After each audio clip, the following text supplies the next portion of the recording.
Hi hello എല്ലാവർക്കും പുതിയൊരു വീഡിയോയിലേക്ക് സ്വാഗതം. യാത്രകൾ എല്ലാവർക്കും ഇഷ്ടമാണല്ലേ? അത് ചെറുതോ വലുതോ കുറച്ച് ദൂരത്തേക്കോ വലിയ ദൂരത്തേക്കൊക്കെ ആണെങ്കിലും അതിൻ്റെ പ്രിപ്പറേഷൻസ് ആണ് നമുക്ക് യാത്രയ്ക്കുള്ള സന്തോഷവും എനർജിയൊക്കെ തരുന്നത്. അപ്പം അങ്ങനെ ഒരു യാത്രയ്ക്കുള്ള ഞങ്ങളുടെ കുറച്ച് ഒരുക്കങ്ങളാണ് കേട്ടോ. അപ്പോൾ സ്കൂൾ വിട്ട് വരുന്ന വഴിക്ക് എൻ്റെ മോനെ പിടികൂടി മുടി വെട്ടാനായിട്ട്. കുറേ ദിവസമായി മുടി വെട്ടണം എന്ന് വിചാരിക്കുന്നു. അപ്പോൾ എന്തായാലും ഇനി വൈകിക്കേണ്ട, ഇന്ന് രാത്രിയാണ് നമുക്ക് പോകേണ്ടത്. അപ്പോൾ അതിൻ്റെ ഏറ്റവും ലാസ്റ്റ് അറ്റാകരണ ദിവസം നോക്കിയിട്ടാണ് കേട്ടോ. അപ്പോൾ മുടിയൊക്കെ വെട്ടിയ ആള് എങ്ങനെയുണ്ട്, ചുള്ളനായിട്ടില്ലേ എന്നാണ് ചോദിച്ചുകൊണ്ടിരിക്കുന്നത്. യൂണിഫോമൊക്കെ നല്ല മുഷിഞ്ഞ് ഒരു പരുവായിട്ടാണ് ട്ടോ അവൻ സ്കൂളീന്ന് വരുന്നത്. അപ്പൊ അത് കഴിഞ്ഞ് ഞാനൊന്ന് പുരികം പ്ലക്ക് ചെയ്യാനായിട്ട് പോയി. ഇതൊക്കെ നമുക്ക് വീടിന്റെ തൊട്ടടുത്ത് തന്നെയുണ്ട് ട്ടോ. ഒരുപാട് കാലങ്ങൾക്ക് ശേഷം ഒരു 5, 6 മാസങ്ങൾക്ക് ശേഷമാണ് ഞാൻ പുരികം ഒന്ന് പ്ലക്ക് ചെയ്യുന്നത്. അപ്പൊ എനിക്ക് തന്നെ കണ്ടപ്പോ ഒരു വ്യത്യാസം. പിന്നെ കാര്യമായിട്ട് എനിക്കങ്ങനെ പുരികമുള്ള ആളൊന്നുമല്ല. എന്നാലും അതൊന്ന് ക്ലീനാക്കി കണ്ടപ്പോ ഒരു സന്തോഷം. വെയില് പിന്നെ നമുക്ക് ഭയങ്കര ബുദ്ധിമുട്ടാണല്ലോ. അപ്പൊ അത് കഴിഞ്ഞ് ഞാനും മോനും കൂടെ ഇങ്ങനെ നടന്നു വരാണ് ട്ടോ. മോൾക്ക് ട്യൂഷനുണ്ട്. അപ്പൊ അവള് ട്യൂഷനും കൂടെ കഴിഞ്ഞിട്ടേ വരുള്ളൂ. അപ്പൊ ഇന്ന് വൈകീട്ടാണ് നമുക്ക് പോണ്ടത്. അപ്പൊ നമ്മളൊരു മക്കളുടെ 2 പേരുടെയും വിസ തീരാറായി. അപ്പൊ അതിന്റെ കാര്യത്തിന് വേണ്ടി നമ്മൾ ദുബായി പോവാണ്. അപ്പോൾ വൈകീട്ടാണ് ഫ്ലൈറ്റ്. അപ്പൊ ഇനി ചെന്നിട്ട് വേണം ഒരുപാട് കാര്യങ്ങൾ ചെയ്യാനായിട്ട്. എത്രയൊക്കെ കാര്യങ്ങൾ ചെയ്യാനുണ്ട്, എത്രയൊക്കെ മുൻകൂട്ടി ഒരുക്കി വെക്കാമെന്ന് പറഞ്ഞാലും ചില കാര്യങ്ങൾ നമുക്ക് ആ ഒരു തുമ്പത്ത് ചെയ്ത് തീർക്കേണ്ട കാര്യങ്ങളുണ്ടല്ലോ. അപ്പൊ നമുക്ക് സാധാരണ ഒരു 11-ാം തീയതി, 12-ാം തീയതിയൊക്കെ ആയിട്ടാണ് ട്ടോ പഞ്ചായത്തിന്റെ എന്താ പറയാ ഹരിത കർമ്മകാര് വരാറുള്ളത്. അപ്പൊ അവര് പ്ലാസ്റ്റിക്കും കുപ്പികളൊക്കെ എടുക്കാൻ വരുന്ന ദിവസങ്ങളായിട്ടുണ്ട്. അപ്പൊ ഇനി ഇപ്രാവശ്യം അവര് വരുമ്പോ ഞാനിവിടെ ഉണ്ടാവില്ല. അപ്പൊ ഞാനത് കവറിലാക്കി വെക്കുകയാണ്. അപ്പൊ ഇങ്ങനെ ഒരു വലിയൊരു വേസ്റ്റ് ബാസ്ക്കറ്റ് ഞാനവിടെ വാഷിംഗ് മെഷീന്റെ പിന്നിൽ വെച്ചേക്കാണ് ട്ടോ പ്ലാസ്റ്റിക്കിന്റെ കവറുകൾ ഇടാനായിട്ട്. കാരണം അല്ലെങ്കിൽ പിന്നെ ഒരു 1 മന്ത് ഇതുപോലെ കവറായിട്ട് അവിടെ പുറത്തിരിക്കുമ്പോ അത് പിന്നെ നമുക്കധികം സ്ഥലമില്ലാത്തതുകൊണ്ട് പിന്നെ ആ കവറുകൾ അങ്ങനെ ഇരിക്കുമ്പോൾ നമുക്കത് വലിയൊരു ബുദ്ധിമുട്ടായതുകൊണ്ട് ആ വാഷിംഗ് മെഷീന്റെ ഇടയിലുള്ള സ്പേസിലാണ് ഞാൻ അങ്ങനെ പ്ലാസ്റ്റിക്കും സാധനങ്ങളൊക്കെ ഇട്ട് വെക്കാറ്. ഇത് കുപ്പികളാണ് ട്ടോ. കുപ്പികള് എല്ലാ പ്രാവശ്യവും അവര് പറയും ഇപ്രാവശ്യം വരുമ്പോ എടുക്കാം എടുക്കാം എന്ന് പറയും. എടുക്കാറില്ല. അപ്പൊ ഇപ്രാവശ്യം എടുക്കുമെന്ന് വിചാരിച്ചിട്ടാണ് പുറത്ത് വെക്കുന്നത്. എന്തായാലും വന്നപ്പോ ചോദിച്ചപ്പോ എല്ലാതും എടുത്ത് ക്ലീൻ ആക്കിയിട്ടുണ്ട്. പ്ലാസ്റ്റിക് ഞാൻ വിചാരിച്ചു നാട്ടിൽ വരുന്ന സമയത്ത് ഇവിടെ ഇപ്പൊ എന്തത്ര പ്ലാസ്റ്റിക് ഒക്കെ ഉണ്ടാവുക എന്നാ വിചാരിച്ചത്. പക്ഷേ അവിടത്തേക്കാൾ കൂടുതൽ പ്ലാസ്റ്റിക്കിന്റെ ഉപയോഗങ്ങൾ വരുന്നത് ഇവിടെയാണ് ട്ടോ. അത് ഒരു 10, 15 ദിവസം കൊണ്ട് തന്നെ അത് നിറയാൻ തുടങ്ങും. ആ ഒരു വലിയ ബാസ്ക്കറ്റ്. അപ്പൊ അതൊക്കെ കഴിഞ്ഞ് മോൾ ട്യൂഷൻ കഴിഞ്ഞ് വന്നു. മോളുടെ കുളിയൊക്കെ കഴിഞ്ഞു. ഞാനപ്പോ മുടി ഒന്ന് കളർ ചെയ്യണം. അപ്പൊ അതിന് വേണ്ടി മോളുടെ അടുത്ത് പറഞ്ഞേക്കാണ്. അവളാണ് എനിക്ക് സാധാരണ എപ്പോഴും മുടി കളർ ചെയ്ത് തരുന്ന ആള് ട്ടോ. ഞാൻ ഗാർണിയറിന്റെ കളറിംഗ് ആണ് ഉപയോഗിക്കുന്നത്. അപ്പോൾ കളറ് നമ്മുടെ നെറ്റിയിലും സ്കിന്നിലും ഒന്നും പിടിക്കാതിരിക്കാൻ വേണ്ടിയിട്ടാണ് ഈ ബയോളിൻ അല്ലെങ്കിൽ വാസലിനോ ഏതെങ്കിലും ഒരു പെട്രോളിയം ജെല്ലി നമ്മളുടെ നെറ്റിയിലും കാതിലൊക്കെ പറ്റുന്നത് നല്ലതാണ്. കാരണം എങ്ങനെ പോയാലും ബ്രഷ് കൊണ്ടാക്കുമ്പോൾ അവിടെയൊക്കെ ഈ ഡൈ ആവാൻ സാധ്യതയുള്ളത് കൊണ്ട് അതാവാതിരിക്കാൻ വേണ്ടിയിട്ടാണ് ട്ടോ. ഞാൻ ദേ ഇതുപോലെ ഗാർണിയറിന്റെ ബ്ലാക്ക് ആണ് ഉപയോഗിക്കുന്നത്. കാരണം മുടി നമ്മൾ വൺസ് സ്ട്രെയിറ്റ് ചെയ്ത് അല്ലെങ്കിൽ കെരാറ്റിൻ ചെയ്ത സമയത്ത് അവർ നമ്മുടെ അടുത്ത് പറയും ഇനി ഹെന്നയൊന്നും ഉപയോഗിക്കരുത്. ഞാൻ ഹെന്ന ഉപയോഗിച്ചിരുന്ന ആളായിരുന്നു. അപ്പൊ ഹെന്ന ഉപയോഗിക്കരുതെന്ന് പറയും. അപ്പൊ അതുകൊണ്ടാണ് പിന്നെ ഈ ഒരു കളറിങ്ങിലോട്ട് മാറിയത്. അപ്പൊ എനിക്കിതിന്റെ ഈ ഒരു ഭയങ്കര അമോണിയയും അല്ലെങ്കിൽ അതിന്റെ ആ ഒരു സ്മെല്ലുണ്ടല്ലോ, ആ ഒരു കെമിക്കൽ സ്മെല്ല് എനിക്ക് ഇത്തിരി ബുദ്ധിമുട്ടാണ്. അതുകൊണ്ട് ഞാൻ പിന്നെ മാസ്ക് ഒക്കെ എടുത്ത് വെച്ചു. പിന്നെ മുടിയൊക്കെ നല്ല ഈരി പാർട്ടിഷൻ ചെയ്ത് മോള് നല്ല വൃത്തിയായിട്ട് തന്നെ ചെയ്ത് തരാറുണ്ട് ട്ടോ. അവളാണ് എനിക്ക് കുറേ നാളുകളായിട്ട് ചെയ്തു തരുന്നത്. ഞാൻ പിന്നെ ഒരു 2 മാസമൊക്കെ കൂടുമ്പോഴേ ചെയ്യുള്ളൂ. ആ ഒരു റൂട്ടൊന്ന് ടച്ച് ചെയ്ത് കൊടുക്കും അത്രമാത്രം. അപ്പൊ ഒരുക്കങ്ങള് നമ്മൾക്ക് പിന്നെ കാര്യമായ ഒരുക്കങ്ങളൊന്നുമില്ല. നമ്മളൊരു 1 വീക്കിന് വേണ്ടിയിട്ടേ പോകുന്നുള്ളൂ. എന്നാലും പോകുമ്പോ നമ്മൾ നമ്മുടെ വീടൊക്കെ വൃത്തിയാക്കിയിട്ട് പോണം. എല്ലാ കാര്യങ്ങളും വാഷ് ചെയ്യാനുള്ളതൊക്കെ വാഷ് ചെയ്ത് എല്ലാം കഴിഞ്ഞിട്ട് വേണ്ടേ പോവാനായിട്ട്. അപ്പൊ അങ്ങനെ കുറച്ച് പണികളിങ്ങനെ അതിന്റെ ഇടയിലൊക്കെ നടക്കുന്നുണ്ട് ട്ടോ. പിന്നെ മക്കള് വലിയ സന്തോഷത്തിലാണ് പോണേന്റെ. പിന്നെ അവിടെയാണെങ്കില് ഇപ്പൊ ചൂടൊക്കെ കുറഞ്ഞ് ചെറിയ തണുപ്പൊക്കെ ആയി തുടങ്ങിയത് കൊണ്ട് തന്നെ കാലാവസ്ഥ വലിയ ബുദ്ധിമുട്ടുണ്ടാവില്ല എന്ന് വിചാരിക്കുന്നു. അപ്പൊ അങ്ങനെ പതിയെ മുടിയുടെ കളറിംഗ് ഒക്കെ കഴിഞ്ഞ് പെട്ടി ഒതുക്കാനിരിക്കുകയാണ്. ഞാൻ പറഞ്ഞല്ലോ കുറച്ച് ദിവസത്തേക്ക് ആയതുകൊണ്ട് വലിയ കാര്യമായിട്ട് പെട്ടി ഒതുക്കാനും കൊണ്ടുപോകാനൊന്നുമില്ല. ഇനിയിപ്പോ ഒരു 2 മാസത്തെ വെക്കേഷനൊക്കെ പോകുമ്പോഴാണ് നമുക്ക് കൂടുതൽ ഒരുക്കങ്ങളും കൊണ്ടുപോകാനും ഒക്കെ ഉണ്ടാവുള്ളൂ. അപ്പൊ ഞാൻ കൊണ്ടുപോകേണ്ട ഡ്രസ്സുകളൊക്കെ പെട്ടിയുടെ ഒരു വശത്ത് ഇങ്ങനെ അലമാരിയിൽ നിന്ന് എടുത്ത് ഇങ്ങനെ കൊണ്ടുവന്നിട്ട് പിന്നെ അതൊക്കെ മടക്കി സൂക്ഷിച്ച് വെക്കുകയാണ് ട്ടോ. ഓരോ അധികം ഡ്രസ്സൊന്നും കൈ പിടിക്കേണ്ട കാര്യമില്ല. പിന്നെ മോളും മോനും ഹെൽപ്പ് ചെയ്യാനുള്ളത് കൊണ്ട് എന്തെങ്കിലും മറന്നു കഴിഞ്ഞാൽ അയ്യോ ഇത് അവിടെ ഉണ്ടല്ലോ, ഇത് ഇവിടെ ഉണ്ടല്ലോ എന്നൊക്കെ പറഞ്ഞു കഴിഞ്ഞാൽ പിന്നെ അവര് തന്നെ എടുത്തു കൊണ്ട് വന്ന് തന്നോളും. അപ്പൊ ഇത്രയും കാര്യങ്ങളൊക്കെ ചെയ്യുന്നതിന്റെ ഇടയ്ക്ക് ഞാൻ കുളിയൊക്കെ കഴിഞ്ഞിട്ടോ. മുടിയൊക്കെ ഡൈ അടിച്ചു, കളറൊക്കെ ചെയ്ത് മുടിയൊക്കെ കഴിഞ്ഞു, ആ പരിപാടിയൊക്കെ കഴിഞ്ഞു. അപ്പൊ ഇതിന്റെ ഇടയിൽ കൂടെയൊക്കെ ഞാന് ബീഫ് കറി വെക്കുന്നുണ്ടായിരുന്നു. ഞാൻ എപ്പോ നാട്ടിൽ നിന്ന് വരുമ്പോഴും വിജയന്റെ അടുത്ത് ചോദിക്കും, "എന്താ നാട്ടിൽ നിന്ന് കൊണ്ടുവരണ്ടേന്ന്?" ചോദിച്ചാലും ആള് ഒന്നും വേണ്ടാന്നേ പറയുള്ളൂ. ഇവിടെ ഒന്നും കിട്ടാത്തൊന്നുമില്ല, അപ്പൊ ഒന്നും കൊണ്ടുവരണ്ടാന്നേ പറയാറുള്ളൂ.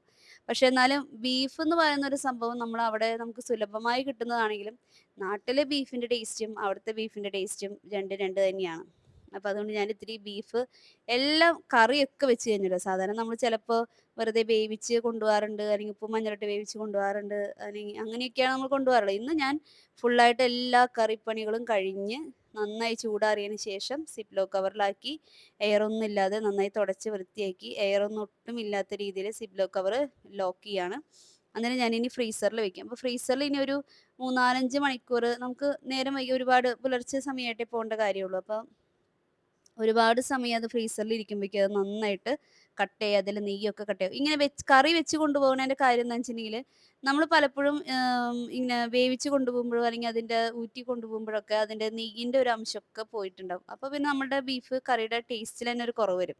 അപ്പോൾ ഞാൻ വിചാരിച്ചു ആദ്യമായിട്ടാണ് ഞാനിങ്ങനെ കറി വെച്ച് കൊണ്ടുപോകണത്. അപ്പോൾ കറിയൊക്കെ വെച്ച് അത് വേറൊരു പാക്കറ്റിലാക്കി ഫ്രീസറിൽ വെച്ച് കഴിഞ്ഞാൽ ഇനി അത് നല്ല കട്ടയായിട്ട് ഇരിക്കുന്നുണ്ടാവും. അപ്പോൾ നമുക്ക് തെർമൽ ബാഗ് ഉണ്ട്. ആ തെർമൽ ബാഗിന്റെ ഉള്ളിൽ വെച്ച് പോവുകയാണെങ്കിൽ അവിടെ എത്തിയാലും ഒരു കുഴപ്പമില്ല. നമ്മൾ നാട്ടിലേക്ക് വരുമ്പോൾ സാധാരണ അവിടുന്ന് യോഗട്ടും ചീസ്, ബട്ടർ അങ്ങനെയുള്ള സാധനങ്ങളൊക്കെ ഇതുപോലെ തെർമൽ ബാഗിലായിട്ട് കൊണ്ടുവരാറ് ട്ടോ. ഒന്നും അത് മെൽറ്റ് ആവോ ഒന്നും ഉണ്ടായിണ്ടാവില്ല. നല്ല കറക്റ്റായിട്ട് തന്നെ ഇരിക്കുന്നുണ്ടാവും. അപ്പൊ അങ്ങനെ ആ പണി കഴിഞ്ഞു. ഇനി വീടൊക്കെ ഒന്ന് വൃത്തിയാക്കി അടിച്ചു വാരി ഇടണം. അടിച്ചു വാരി തുടയ്ക്കലൊന്നുമില്ല കേട്ടോ. അടിച്ചു വാരി ജസ്റ്റ് എല്ലാതും ഒന്ന് ക്ലീൻ ആക്കി കഴിഞ്ഞിട്ടുണ്ടെങ്കിൽ വീട് വൃത്തിയാവുന്ന പരിപാടി കഴിഞ്ഞു. പിന്നെ കിച്ചണിൽ ഇപ്പം ഞാൻ കറികൾ വെച്ചതിൻ്റെയും ഞങ്ങൾ രാത്രി ഫുഡ് കഴിച്ചതിൻ്റെയും ഒക്കെ പാത്രങ്ങളൊക്കെ കഴിഞ്ഞ് കിച്ചണൊക്കെ നല്ല വൃത്തിയാക്കിയിടാണ്. നമ്മളൊരു ഒന്ന് തൃശ്ശൂർ വരെ പോകുമ്പോഴാണെങ്കിലും അല്ല ഒന്ന് വീട്ടിൽ നിന്ന് ജസ്റ്റ് ഒന്ന് പുറത്ത് പോകുമ്പോഴായാലും ഞാൻ പറയാറുള്ള പോലെ തന്നെ എപ്പോഴും കിച്ചണും വീടൊക്കെ വൃത്തിയാക്കിയിട്ട് പോകുമ്പോഴാണ് നമുക്ക് അതിൻ്റെ ഒരു സന്തോഷമുള്ളത്. അപ്പോൾ അതുകൊണ്ട് ഇപ്പോൾ നമ്മളൊരു 1 വീക്കിന് പോകുമ്പോൾ ഫിൽറ്ററൊക്കെ ക്ലീൻ ആക്കി, ഫിൽറ്ററിൽ വെള്ളമൊന്നുമില്ല, വെള്ളത്തിൻ്റെ ജഗ്ഗൊക്കെ കഴുകി കമത്തി വെച്ചിട്ടുണ്ട്. അങ്ങനെ എല്ലാ കാര്യങ്ങളും തുടച്ച് വൃത്തിയാക്കി ഓക്കെ അല്ലേ എന്നൊക്കെ ഒന്നും കൂടെ എല്ലാം നോക്കിയിട്ടാണ് കേട്ടോ. കാര്യം നമ്മൾ ഈ ഒരു വീട്ടിൽ വന്നിട്ട് ഇങ്ങനെ കുറച്ച് ദിവസത്തേക്കാണെങ്കിൽ നമുക്ക് ഇവിടുന്ന് മാറിപ്പോകുമ്പോൾ ഒരു സങ്കടമൊക്കെ ഉണ്ട് കേട്ടോ. അപ്പോൾ കിച്ചണിലേക്ക് ഇനി 1 വീക്കിനില്ല. ഇനി ഒരാഴ്ചത്തെ കുക്കിംഗ് പരിപാടികളൊന്നും ഇവിടെ ഇല്ല എന്ന് വിചാരിച്ച് കിച്ചണൊക്കെ അടച്ചു. ഇനി അതിൻ്റെ ഇടയ്ക്ക് പെട്ടി ഒതുക്കിയതും പിന്നെ ചെറിയ പെട്ടിയും ഹാൻഡ് ബാഗും എല്ലാം എടുത്ത് വെക്കുന്നുണ്ട്. ഞാൻ പിന്നെ ഇങ്ങനെ ഇടയ്ക്കിടയ്ക്ക് ഇപ്പം അങ്ങോട്ട് പോകുന്ന ഒരു കാര്യമുള്ളത് കൊണ്ട് തന്നെ പാസ്പോർട്ട്, അവിടുത്തെ വീടിൻ്റെ കീ, അവിടുത്തെ നമ്മുടെ എമിറേറ്റ്സ് ഐഡി, അവിടുത്തേതായിട്ടുള്ള കാര്യങ്ങളെല്ലാം കൂടെ ഞാൻ എപ്പോഴും ഒരു ഫയലിലാക്കിയിട്ടാണ് അലമാരിയിൽ വെക്കുക. അപ്പോൾ അതുകൊണ്ട് അങ്ങോട്ട് പോകാമെന്ന് പറഞ്ഞു കഴിഞ്ഞാൽ ആ ഫയൽ എടുക്കുക, ഫയലിൽ നിന്ന് ഓരോന്ന് ബാഗിൽ വെക്കുക, അങ്ങനെയാണ് കേട്ടോ. അപ്പോൾ അങ്ങനെ നമ്മൾ ടാക്സി വിളിച്ച് നമ്മൾ 123 ഗോ ക്യാബ് എന്ന് പറഞ്ഞിട്ട് നമ്മളുടെ ഒരു ഏജൻസിയാണത്. എയർപോർട്ടിന്റെ ഡയറക്റ്റ് ടാക്സി അല്ല. ഏജൻസി വഴിയായിട്ട് നമ്മൾ ടാക്സി ബുക്ക് ചെയ്തിട്ട് അങ്ങനെയാണ് കേട്ടോ നമ്മൾ പോകുന്നത്. അവർ നമ്മളെ വീട്ടിൽ നിന്ന് വന്ന് കൊണ്ടുപോയി എയർപോർട്ടിലാക്കും. തിരിച്ച് വരുമ്പോഴായാലും നമുക്ക് എയർപോർട്ടിൽ നിന്ന് വീട്ടിലേക്കും അവർ കൊണ്ടുവന്നാക്കും. നമ്മൾ സാധാരണ വണ്ടി വിളിക്കുന്നതിനേക്കാളും വളരെ റീസണബിൾ ആയിട്ടുള്ള പ്രൈസാണ് കേട്ടോ അവർക്ക്. അതുകൊണ്ട് തന്നെ ഞാൻ ആദ്യമായിട്ടാണ് അങ്ങനെ പോകുന്നത്. അത് നല്ലൊരു ഐഡിയ ആണ്, നല്ലൊരു കാര്യമാണ്. നമ്മളെ കൊണ്ടുവന്ന് വിടാനും കൊണ്ടുവരാനൊന്നും ആരും ഇല്ലെങ്കിൽ നമുക്ക് പോവാം, വണ്ടി പിന്നെ പൊക്കോളൂല്ലോ അങ്ങനെ. അപ്പോൾ അങ്ങനെ ചെന്നു. ദേ നമ്മൾക്ക് ബോർഡിംഗ് ഒക്കെ കിട്ടി, ബോർഡിംഗ് പാസ്സൊക്കെ കയ്യിൽ കിട്ടി. ഇനി നമ്മൾ വെയിറ്റ് ചെയ്യാണ്. ഫ്ലൈറ്റ് വലിയ തിരക്കൊന്നുമില്ല. പക്ഷേ നമ്മുടെ ഫ്ലൈറ്റിന് വലിയ തിരക്കൊന്നും ഉണ്ടായിരുന്നില്ല. പക്ഷെ മറ്റുള്ള ഫ്ലൈറ്റിൻ്റെ തിരക്ക് കൊണ്ടാന്ന് തോന്നുന്നു അവിടെ ഇരിക്കാൻ സീറ്റൊന്നും ഉണ്ടായിരുന്നില്ല. അങ്ങനെ കുറച്ച് മണിക്കൂറുകളത്തെ യാത്രയ്ക്ക് ശേഷം ദേ നമ്മൾ ദുബായിൽ എത്തിക്കഴിഞ്ഞു. ഞാൻ പിന്നെ ഫ്ലൈറ്റിലുള്ള ഇതൊക്കെ എൻ്റെ തന്നെ നമ്മുടെ തന്നെ ഈ ചാനലിൽ ഒരുപാട് പ്രാവശ്യം കണ്ടിട്ടുള്ളത് കൊണ്ടാണ് അത് റിപ്പീറ്റ് ചെയ്യേണ്ടതെന്ന് വിചാരിച്ചത്. പിന്നെ നമ്മൾ പോകുന്നു എന്നുള്ളൊരു വിശേഷം നിങ്ങളെ അറിയിക്കുമ്പോൾ അതിൻ്റെതായ കാഴ്ചകൾ കുറച്ച് കാണിക്കണ്ടേ. അതുകൊണ്ട് മാത്രമാണ് ഈ എയർപോർട്ടുമായി ബന്ധപ്പെട്ട കുറച്ച് കാഴ്ചകൾ ഞാൻ ഷൂട്ട് ചെയ്തത് കേട്ടോ. ഇനി ഇതെന്താന്ന് വെച്ചാല് ഇത്രയും വർഷങ്ങൾ ഞാൻ ഫ്ലൈറ്റിൽ പോയിട്ടും ഇതുപോലെ കോണി ഇങ്ങനെ ഇറങ്ങുന്ന ഒരു കാര്യം ഞാൻ ടിവിയിൽ കണ്ടിട്ടുണ്ട് അല്ലെങ്കിൽ സിനിമയിൽ കണ്ടിട്ടുണ്ട് എന്നല്ലാതെ ഞാൻ ഇങ്ങനെ കോണി ഇറങ്ങിയിട്ടുള്ള ഒരു സംഭവം ഉണ്ടായിട്ടില്ല ഇതുവരെ. അപ്പോൾ എന്തായാലും ഇപ്രാവശ്യം അങ്ങനൊരു ഭാഗ്യം ലഭിച്ചു. അതുകൊണ്ടാണ് ഞാനത് വീഡിയോ എടുത്തത്. അപ്പോൾ നമ്മളുടെ ഫ്ലൈറ്റ് ലാൻഡ് ചെയ്ത് ദുബായിയുടെ എയർപോർട്ടിന്റെ ഏതോ ഒരറ്റത്തായിരുന്നു എന്ന് തോന്നുന്നു. അവിടുന്ന് നമ്മൾ ഒരുപാട് ദൂരം ബസ്സിന് വന്നിട്ടാണ് നമുക്ക് നമ്മുടെ ബാഗേജ് എടുക്കേണ്ട ലൊക്കേഷനിൽ ആ ഒരു സ്ഥലത്ത് നമ്മൾ എത്തിച്ചേർന്നത് കേട്ടോ. കുറേ സമയം നമുക്ക് ബസ്സിൽ യാത്ര ചെയ്യാനുണ്ടായിരുന്നു. ബസ്സിലാണെങ്കിലും ഭയങ്കര തിരക്കായിരുന്നു. അപ്പോൾ ബസ്സിലും നിൽക്കുകയായിരുന്നു. അപ്പോൾ അതേ ഫ്ലൈറ്റുകൾ ഇങ്ങനെ നിരത്തിയിട്ടിട്ടുണ്ട്. ആ ഒരു എമിറേറ്റ്സിൻ്റെ ആ ഒരു എന്താ പറയുക, ആ വാലിൻ്റെ ഭാഗത്തുള്ള ആ കളറുകൾ ഇങ്ങനെ വരിവരിയായിട്ട് കിടന്ന് കിടക്കണ കാണുമ്പോൾ അതൊരു ഭംഗിയാണ് കേട്ടോ. അങ്ങനെ നമ്മള് ബാഗേജും എല്ലാം കിട്ടി അപ്പേനെ വെയിറ്റ് ചെയ്യാണ്. നമ്മള് എയർപോർട്ടിൽ തന്നെ അപ്പേനെ വെയിറ്റ് ചെയ്യാറില്ല. കാരണം അവിടെ ഭയങ്കര തിരക്കും ബഹളമൊക്കെയാണ്. അപ്പൊ നമ്മള് മോളിലേക്ക് കേറി വന്ന് കാർ പാർക്കിങ്ങുകളുണ്ട്. അവിടെയാണ് നമ്മളിത് സാധാരണ എപ്പോഴും നമ്മളവിടെയാണ് അപ്പേനെ വെയിറ്റ് ചെയ്ത് നിക്കാറ്. അങ്ങനെ ഞങ്ങളിങ്ങനെ ആകാംക്ഷയോട് കൂടി അപ്പേനെ വെയിറ്റ് ചെയ്ത് നിക്കുന്നു. ദേ ഞങ്ങളുടെ അപ്പയുടെ കാറ് വരുന്നു. ദേ വന്നല്ലോ. അപ്പ വന്നു. എല്ലാരും ഹാപ്പി ഹാപ്പി. അപ്പൊ ഇനി എന്താ? ഇനി നേരെ നല്ല ക്ഷീണമുണ്ട് ട്ടോ. കാരണം നമ്മള് വീട്ടില് രാവിലേ തൊട്ടുള്ള ഒരുക്കങ്ങളും അങ്ങട് പോവലും, ഇങ്ങട് പോവലും, അടിച്ചു വാരലും, പാത്രം കഴുകലും, വീടൊതുക്കലും, കറി വെക്കലും ഒക്കെ ആയി എല്ലാം കഴിഞ്ഞ് ഞാനൊന്ന് റെസ്റ്റ് ചെയ്തത് എന്താ പറയാ ഫ്ലൈറ്റിലാണ്. അപ്പൊ ഇനി വീട്ടിൽ ചെന്ന് കഴിഞ്ഞാൽ ഇനി പിന്നെ ഫ്ലൈറ്റിൽ നിന്ന് ഫുഡൊക്കെ കഴിച്ചു. അപ്പൊ ഇനി വിശപ്പും കാര്യങ്ങളൊന്നും ഇല്ല. ഇനി ചെന്ന് കഴിഞ്ഞാൽ നല്ലൊരു ഉറക്കം ഉറങ്ങുക. ഉറങ്ങി എഴുന്നേറ്റിട്ടേ ഉള്ളൂ ഇനി എന്തും എന്നുള്ള ഒരു പ്ലാനിങ്ങിലാണ് പോയിക്കൊണ്ടിരിക്കുന്നത്. അപ്പൊ നമ്മള് വീട്ടിലേക്ക് പോവാണ്. അപ്പൊ ഇത് നമ്മളുടെ ഒരു ലൈഫാണ് അല്ലേ? നമ്മളുടെ ജീവിത യാത്രയാണിത്. അതില് 4 പേരും ഒരുമിച്ചുണ്ടാവുക എന്ന് പറയുന്ന യാത്ര വളരെ സന്തോഷവും എന്താ പറയാ വളരെ ദൃഢതയും ഉള്ളതാണ് അല്ലേ? വളരെ സ്ട്രോങ് ആണ് ആ ഒരു ജേർണി എന്ന് പറഞ്ഞാല്. അപ്പൊ ഇതുപോലെ ചെറിയ യാത്രകളും സന്തോഷങ്ങളും സങ്കടങ്ങളും പിന്നെ പ്രശ്നങ്ങളും അതിനെ പരിഹരിക്കലും തരണം ചെയ്യലും ഇതൊക്കെയായിട്ടാണ് നമ്മളുടെ ഒരു ലൈഫ് കടന്നു പോകുന്നത്. അപ്പോൾ എപ്പോഴും എത്രയൊക്കെ പ്രശ്നങ്ങളുണ്ടായാലും അല്ലെങ്കിൽ എത്രയൊക്കെ സന്തോഷങ്ങളുണ്ടായാലും അതില് നമ്മളുടെ കൂടെ നിൽക്കാൻ നമ്മളുടെ ഫാമിലി എന്ന് പറയുന്ന ആ ഒരു ബോണ്ട് ഉണ്ട് എന്നുള്ളതാണ് ഏറ്റവും വലിയ സന്തോഷവും അതാണ് ഏറ്റവും വലിയ ശക്തി എന്ന് പറഞ്ഞാലും. നമ്മളൊരു ദുഃഖത്തിൽ ഇപ്പൊ ഒരു ഭർത്താവ് എന്ന് പറയുമ്പോൾ നമ്മളുടെ ദുഃഖത്തിലായാലും അല്ലെങ്കിൽ നമ്മുടെ ഫിനാൻഷ്യലി ആയാലും അങ്ങനെയുള്ള കാര്യങ്ങൾ നമ്മളോട് സ്ട്രോങ് ആയി നിൽക്കുന്ന ഒരു ഹസ്ബൻഡ്.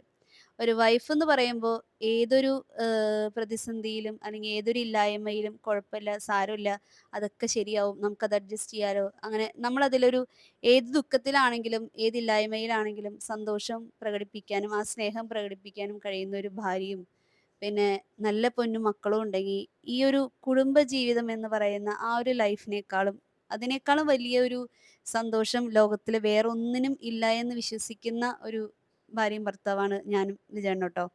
അപ്പൊ ആ ഒരു കണക്കിന് നോക്കുമ്പോ, ആ ഒരു തലത്തില് നോക്കുമ്പോ ഞങ്ങള് ഹാപ്പി ആയിട്ടാണ് ഭാഗ്യം ചെയ്തിട്ട് തന്നെയാണ് മുന്നോട്ട് പോകുന്നത്. അതിന്റെ എല്ലാ സന്തോഷങ്ങളും ഞങ്ങൾക്കുള്ളതുപോലെ ഞങ്ങൾക്കുള്ള രീതിയില് ഞങ്ങള് എൻജോയ് ചെയ്യുന്നുമുണ്ട്. അപ്പൊ അങ്ങനെ ദേ വിശേഷമൊക്കെ പറഞ്ഞു വന്നപ്പോഴേക്കും നമ്മുടെ ഫ്ലാറ്റ് എത്തി. നമ്മുടെ വീഡിയോ പണ്ട് തൊട്ടേ കാണുന്നവർക്ക് ഈ ഒരു ലൊക്കേഷനിലൂടെ കടന്നു പോയപ്പോൾ മനസ്സിലായിട്ടുണ്ടാവും. നമ്മളുടെ ഫ്ലാറ്റ് എത്തുന്നു. ആ വഴികളൊക്കെ മനസ്സിലായിട്ടുണ്ടാവും അല്ലേ? അപ്പോൾ അങ്ങനെ നമ്മള് വീടെത്തി. അപ്പോൾ നമ്മളൊരു 1 വീക്കിന്റെ സമയമേ ഇനി നമ്മൾ ദുബായിലുള്ളൂ. അപ്പോൾ ഇനി അടുത്ത കാഴ്ചകൾ ദുബായിൽ നിന്നാകും എന്ന് വിചാരിക്കുന്നു.